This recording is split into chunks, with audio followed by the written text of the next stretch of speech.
We're not talking about the big hairy deal of manifesting the car or the empire or the New York Times best-selling book or the most perfect relationship in the world or the magnificent dream body that you're looking for or the recovery from something unwanted physically. We're talking about your ability to manifest the emotion that you're going to get from it after you get that manifestation now. You don't have to wait for the manifestation to show up in order to get the manifestation of emotion, which is the reason you're doing it anyway. That's our point. Did you hear it? So, and will you admit that you want it for the emotional reward anyway? And do you believe that you can get the emotional reward before you get the manifestation that supports it? That really is the big question.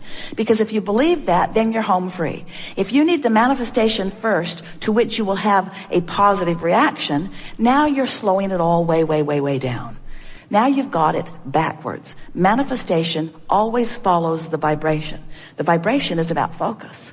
So when you get it, if we can convince you, if we can get you to make a decision, if someone said, what are your goals in life? And you would say, my goal is to feel happy in as many moments as is possible. We would say, now that you've set joy as your goal, you've got it. You've got it all figured out. But if you say, well, my goals are, by the time I'm 30, I want to have achieved this degree, and I want to be at this financial status, and I want to have this kind of relationship, and I want to have 2.5 children by that time. As you make your goals about the manifestations, and you forget about the manifestation that is the real reason that you are setting all of your goals, then you slow everything way down. But if you set emotional goals, if you decide that how you feel is what matters, now everything picks up for you really fast. So when you're thinking thoughts and they don't feel good, stop it. Or if you're thinking thoughts and they don't feel good, then try to find a thought that feels better. When you try to think a thought that feels better in the midst of thinking a thought that doesn't feel good, it's hard because you've already often established a frequency. And law of attraction is already saying, oh, if you don't like that one, then you probably won't like this one either. If you don't like that one, then how about this one? If you feel this bad, you can feel even badder. In other words, law of attraction is not discriminating. Law of attraction just dishes up whatever you got going on, you see. So there are two things that you could do if you really want to get hold of your personal vibrational frequency. One is make a decision to appreciate every chance you get. And sometimes you can and sometimes you can't. Have you noticed it? Sometimes something will happen and appreciation will just well up in you. Goosebumps will bump up all over you. You'll be having one of those tuned in, tapped in, turned on moments, and you know it. You can just feel the fullness of source flowing with you. But sometimes when you're not feeling good and you try to appreciate, it just backfires. It just reminds you of how far you are from where you want to be. We tease with these affirmation cards that when you try to affirm, when you take an affirmation card that someone else wrote, and someone else did write those, it was us. They're brilliant. They are brilliant. Best words ever put on paper for tuning a frequency to well-being. These particular cards are about money and quite a bit relative to well-being in general, but it's focused toward money. And as you focus upon them, if you're not in the vicinity of the vibration of these cards, then you'll hate them.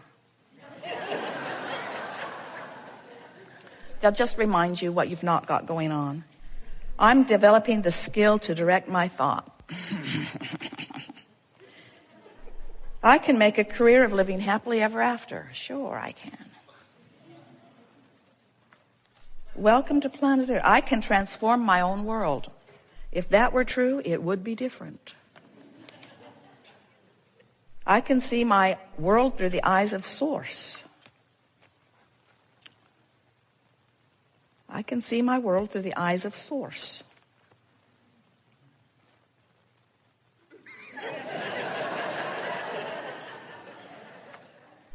So if you're not in the vibrational frequency of these cards, they don't seem so brilliant.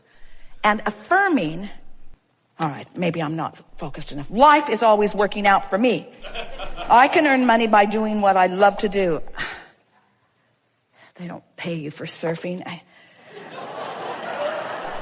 I can create both money and the time to enjoy it. I'm going to send that to my boss. Whatever I desire, I can acquire. I'm going to send that to him too. So you get what we're getting at as we deliberately mock our own brilliance. Because the frequencies have to match up before it feels good. The frequencies have to match up before it feels good. And if the frequencies don't match up and you push it, you'll just dig in where you are. So when we say there are two things that we would do, these are the two things. We would appreciate every chance we get if the appreciation comes easy. And if it doesn't come easy, we wouldn't push it. Have you ever had a conversation with someone who disagreed with you about something and you knew you were right? They knew you were wrong and they knew they were right, but you knew you were right. So you talk, trying to convince the other, and what happens? You're both just more sure that you're right because you just dig into where you are. Well, the same thing happens when you decide to affirm from a vibrational vantage point that isn't in alignment with what you want. There's a backlash in it that makes you hate law of attraction. It makes you hate Abraham. It makes you sure that there's something inherently wrong with you, and you walk away from it certain that you're unworthy, and that's why things aren't going well.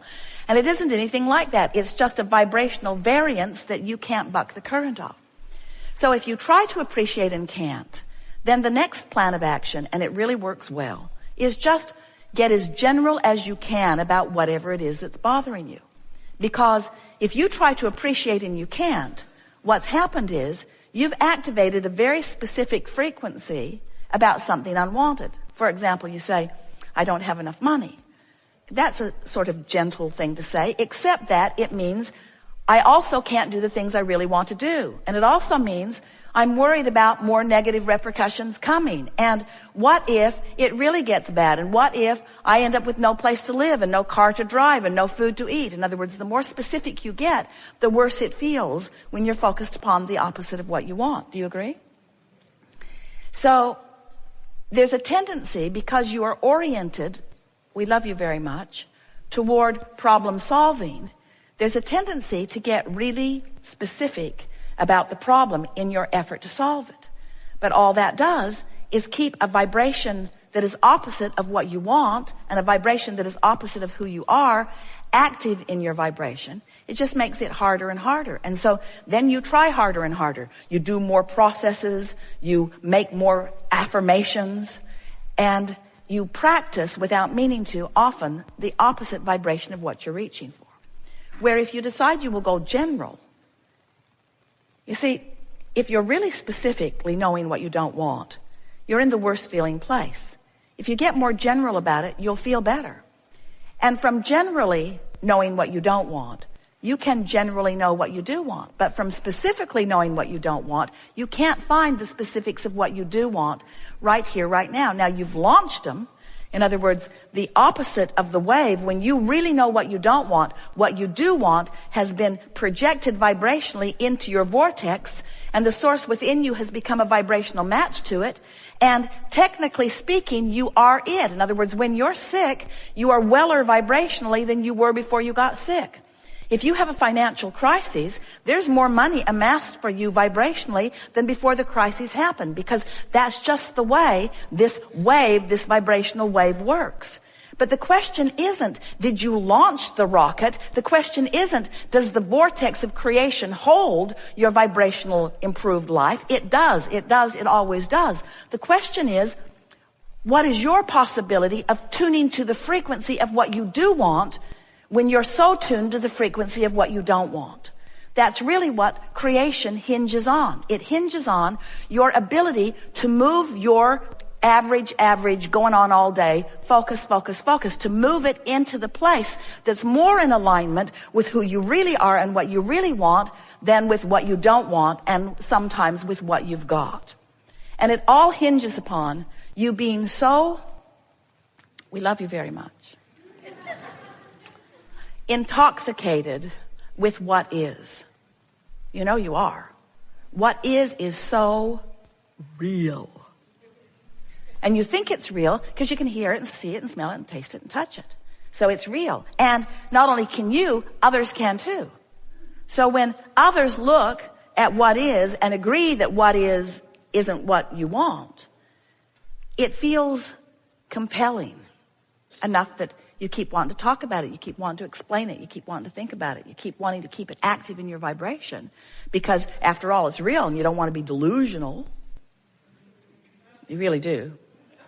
You don't want to be delusional. You don't want to stick your head in the sand. You don't want to not face reality. And we say, why would you face a reality that you don't want? Because it's real.